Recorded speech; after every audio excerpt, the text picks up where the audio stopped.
जशी जशी इंजिनिअरिंगची admission process संपत येत आहे ना, मुलांचे प्रश्न एक वेगळ्या प्रकारे सुरू झालेले आहेत. म्हणजे काय, ऑब्व्हियसली त्यांचे डाऊट्स आता वेगळेच आहेत. का, त्यांना आता जवळपास क्लिअर झालंय की बाबा आपलं कॉलेज कोणतं आहे, किंवा ते आता जे मिळालंय त्यातलंच थोडंफार वर खाली होणार थर्ड राऊंडला, म्हणजे खूप मोठा बदल होणार नाही. मग त्यांच्याकडे प्रश्न काय हा की सेकंड इयरसाठी माझं कॉलेज बदलता येईल का, कारण मी फर्स्ट इयर एखाद्या कॉलेज केलं, मी दुसऱ्या वर्षी दुसऱ्या कॉलेजला जाऊ शकतो का. हे खूप सोपं होतं 10 वर्षांपूर्वी, काही प्रॉब्लेमच नव्हता. आज गोष्टी थोड्या बदलल्यात. आता त्याचे नियम काय आहेत इथं पहिलं डिस्कस करूया, देनच आपल्याला गोष्टी पुढे पाहता येतील. स्लाइड तर नाही, आपण ऍड करू. ठीक आहे, की आता त्याचे नियम म्हणजे काय, तुम्ही झाले फर्स्ट इयर एखाद्या XYZ कॉलेजमधनं झालाय, तुम्हाला दुसऱ्या कॉलेजला शिफ्ट व्हायचं आहे. जर तुम्हाला फर्स्ट ऑप्शन प्रायव्हेट कॉलेज मधून गव्हर्नमेंट कॉलेज जायचं असेल तर हे पॉसिबल नाही आहे. गव्हर्नमेंट कॉलेजमध्ये दुसऱ्या कॉलेजमधून विद्यार्थी शिफ्ट होऊ शकत नाही, हे तर क्लिअर. ठीक आहे, काही झालं तुम्ही एका कॉलेजमधनं एका गव्हर्नमेंट कॉलेजला जाऊ शकत नाही. म्हणजे काय म्हणणार, आम्ही गावातल्या एका आमच्या मागच्या वर्षी सुरू झालेल्या कॉलेजमध्ये घेतलं, मेरिट तर काय नव्हती, जागा मोकळ्या होती, तिथं घेतलं आणि तिथनं डायरेक्ट मी COEP उडी मारायचा प्रयत्न होत नाही. Private to government college allowed नाही आहे. हा तर ऑप्शन गेला. दुसरा ऑप्शन काय आपल्याकडं, आज काय झालं, हा महत्वाचा थोडंसं पॉईंट एक्सप्लेन करण्याची गरज आहे की ह्या मागच्या 5-10 वर्षांमध्ये काय झालंय की ॲटोनॉमस कॉलेजेस खूप वाढले. ॲटोनॉमस म्हणजे काय, ते कॉलेज स्वतःचा अभ्यासक्रम ठरवतं, स्वतःच परीक्षा घेतं आणि तेच पेपर त्याच कॉलेजमध्ये चेक केले जातात. म्हणजे अभ्यासक्रम त्याच कॉलेजनं बनवला, मी एखादा विषय शिकवतोय तर मीच त्या विषयाचा पेपर काढला आणि तो पेपर पण मीच चेक करायला लागलोय, सगळं त्या कॉलेजकडे असतं. मग आता ह्याचा फायदा झाला काय नुकसान झाला, मी म्हणेन 99% मुलांचं नुकसान झालंय. आता हे माझं वैयक्तिक आहे. काम नुकसान झालं माहितीये का, की आता नुकसान की फायदा ना, हा वेगवेगळ्या गोष्टीवर आहे, पण मी नुकसान मानतोय. का सांगतोय तुम्हाला, परीक्षा वाढल्या बिनकामाच्या. प्रत्येक महिना सव्वा महिन्याला परीक्षा जाऊन चेक करा जावा, ही सेम ती sem, unit test 1, 2 and sem, ढीगभर परीक्षा आल्या, मुलांचं टेन्शन वाढलंय. कारण नुसतं परीक्षांमध्ये झाल्यात. अरे नुसत्या पुस्तकातल्या परीक्षा देऊन ती थोडीच मुलं इंजिनियर बनायला लागलेत, त्यांना बाकीच्या गोष्टी एक्सप्लोर करायची गरज होती, ते गेलं, मुलं परीक्षेच्या टेन्शनमध्ये गेलेत. दुसरी गोष्ट काय झाली की ते पेपर खूप सोपे काढले गेलेत आणि एखाद्या मुलं पास व्हावी म्हणून पेपर तसा पण ऍडजस्ट केला जातोय. मग म्हणणार हे मुलांसाठी फायद्याचंच आहे की, अहो मुलांसाठी फायद्याचं आहे पण फ्युचर धोक्यात आहे ना, कारण पेपर जरा टफ निघाले, इज्जतीत निघाले तर फायद्याचं होईल. एक्सटर्नल एक्झाम काय होतं, एक्सटर्नल एक्झाम इज्जतीत व्हायच्या, मुलांना अभ्यास करून जायला लागायचा, प्रॅक्टिकल परीक्षा आहे वगैरे हे सगळं व्हायचं आणि मग मुलं तिथं फेल पण व्हायची, कारण ज्याला येत नाही ती फेल. पण आज काय झालंय, एक्सटर्नल परीक्षा फेल झालाय असं ऐकायलाच मिळत नाही. का, ऑटोनॉमस स्ट्रक्चर. जर फेल झाली तर मग ते कॉलेजची बदनामी होईल, हे होईल, हे असे विचित्र गोष्टी आहेत, त्यामुळे ते गेले. त्यामुळे ऑटोनॉमस कॉलेजेस झाल्यात. मग ऑटोनॉमस कॉलेज टू दुसरा ऑटोनॉमस कॉलेज ट्रान्सफर केलंच जात नाही. त्यांनी नियमच बऱ्याच बनवलेत.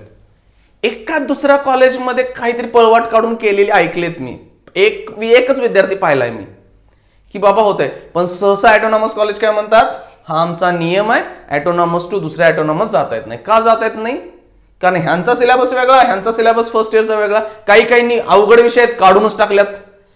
अप्लाइड मेकॅनिक्स सारखे विषयाची बाबा इंजिनिअरच्या विद्यार्थ्याला बेसिक फर्स्ट इयरला आलाच पाहिजे, तो काही ठिकाणी नाहीच आहे. आणि काहींनी नुसतं मेकॅनिक्स अप्लाइड नाव ठेवले आणि असला फालतू सिलेबस केलाय की त्यात काय दमच ठेवला नाही. मग नाही आहे, मग काही कॉलेजांमध्ये आहे. मग प्रॉब्लेम क्रिएट कुठं होतोय की ऑटोनॉमस टू ऑटोनॉमस जाता येत नाही, ऑलमोस्ट इम्पॉसिबल आहे पोहोचणं. ठीक आहे, त्यामुळं प्रायव्हेट कॉलेज टू गव्हर्नमेंट शक्य नाही, एक ऑटोनॉमस टू एक ऑटोनॉमस जाणं शक्य नाही आहे. म्हणजे ऑटोनॉमस म्हणजे ही प्रायव्हेट ऑटोनॉमस पण असतील, गव्हर्नमेंट ऑटोनॉमस पण असतील, पण तिथं जाऊ शकत नाही. ठीक आहे, जाण्याचा ऑप्शन हा युनिव्हर्सिटी अंडरमध्ये, युनिव्हर्सिटी कॉलेजेस मध्ये ट्रान्सफर इझिली होऊ शकते बघा.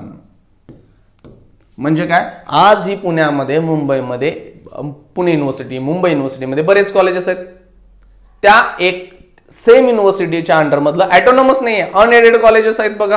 प्रायव्हेट अनएडेड आहेत ना, त्या कॉलेजमधनं तुम्ही दुसऱ्या कॉलेजमध्ये जाऊ शकताय. ठीक आहे, हे क्लिअर आहे. हा, मग समजा एक XYZ कॉलेज आहे, तो तुम्ही ABC कॉलेजला चाललाय, तर काय लागतं, या कॉलेजनं तुम्हाला NOC दिला पाहिजे. म्हणजे त्यांना काही ऑब्जेक्शन नाही आहे, बाबा तू जा, त्या कॉलेजला चाललायस ना, जा. हा, एक प्रॉपर रिझन द्या. रिझन, प्रॉपर रिझन म्हणजे कुठलं द्यायचं असतं हे पण सांगतो. Medical reason.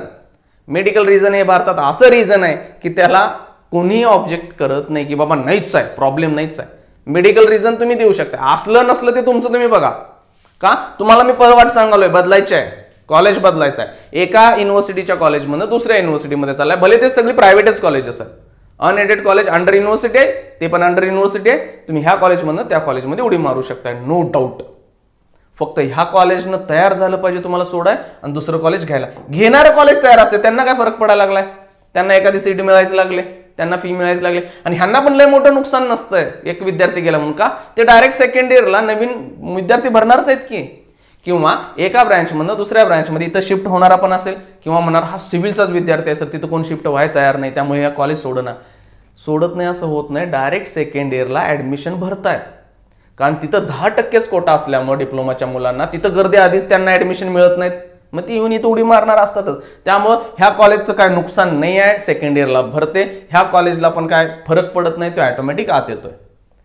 हा पण असं कॉलेज तुम्हाला सोडताना 1000 वेळा टन्नो आणणार. कुठलं, ज्या कॉलेजला फर्स्ट इयरच्या जागाच भरल्या नाहीत आणि तिथं डायरेक्ट सेकंड इयरला पण कोण येत नाही, तिथं ऍडमिशनच कोण घेत नाही, मग ते कॉलेज सोडत होताना रडून. सोडू शकत नाही असं नाही, सोडतंय ते पण त्रास देतात.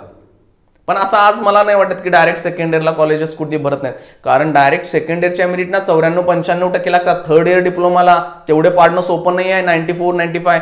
ज्या कॉलेजला ना तुम्हाला आता 60-50% ऍडमिशन मिळाले ना, 20-30ला, किंवा जिथं ऍडमिशनच भरली नाहीत त्या कॉलेजला पण ऍडमिशन मिळायला 70-80-90% लागतायत. का, जागा कमी आहेत डिप्लोमाच्या मुलांसाठी. आणि हे डिप्लोमाच्या मुलांचं दुर्दैव आहे, त्यांच्यावर हा अन्यायच होतं, हे मी मान्यच केलं पाहिजे, सगळ्यांनीच मान्य आहे. कारण ती विद्यार्थी जेवढे असतात, फक्त 10% जागा आहे तो डायरेक्ट सेकंड इयरला, मग त्यांचं नुकसान तिथं आहे. ओके, मग हे झाले, हे 3 ऑप्शन आहेत. तुम्ही private college to government college जाऊ नाही शकत, ऑटोनॉमस टू ऑटोनॉमस ऑलमोस्ट जाऊ शकत नाही, हे इझी होतंय. युनिव्हर्सिटीमध्येच कॉलेज आहे, एका कॉलेजमधून दुसऱ्या कॉलेजमध्ये जायचं आहे, दोन्ही कॉलेजांना भेटा. ह्या कॉलेज पहिला ज्या कॉलेजमध्ये जाणार आहे त्या कॉलेजला भेटायचं की बाबा मला घेणार आहे का तुम्ही, नाहीतर ते कॉलेज घ्यायला तयार नाही, ह्यांच्याकडनं सोडायला तयार आहे, सोडशीला आणि जाशीला कुठं मग. पण असं सहसा होत नाही, कुठलं कॉलेज नाही म्हणत नाही प्रायव्हेट, तुम्हाला घ्यायला तयार असतं, हे सोडायला पण तयार असतात. ह्यांच्याकडे NOC घेऊन इकडे डायरेक्ट शिफ्ट व्हायचं. ठीक आहे, सो ही इझी गोष्ट आहे, तुम्हाला सेकंड इयरला कॉलेज बदलता येतं. हां, काही वेळेला विद्यार्थी थर्ड इयरला पण बदललेत, फोर्थ इयरला पण बदललेत. काही मेजर इश्यूज असते, फॅमिली इश्यूज वगैरे झाले, मग त्या इश्यूमधनं त्यांनी बाबा थर्ड इयरला कॉलेज बदलून घेतलं, काहीतरी झालं, मग ह्या एक्सेप्शनल केसेस सोडून देऊ. पण तुम्हाला पहिलाच ठरलं की मला कॉलेज बदलायचं आहे, त्यांच्यासाठी हा ऑप्शन डायरेक्ट सेकंड इयरला जाते वेळी फर्स्ट इयर झाले, सेकंड इयरला शिफ्ट व्हा. ओके, चला, थँक्यू.